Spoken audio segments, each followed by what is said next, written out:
बाळा, आमचीच आठवण काढत होतास ना, त्यामुळेच तर आम्ही प्रकट झालो.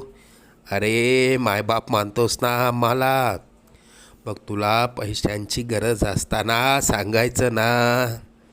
कोणापुढेही हात पसरू नकोस. लोक 2-4 हजारांची मदत करतीलही, पण तुझ्या मागे सर्वांना तुझी मजबुरी हसत सांगतील. आता तुला कोणापुढे हात पसरण्याची वेळच येणार नाही. तू आजपर्यंत भरपूर दुःख सहन केलंस. लवकरच तुझ्या रडक्या भाग्यात सुखाचे दिवस येतील. तुझ्या मनात असलेली इच्छा पूर्ण होऊन अक्कलकोटला पेढे घेऊन येणं होईल. येशील ना आम्हाला भेटायला अक्कलकोटला? सगळं मनासारखं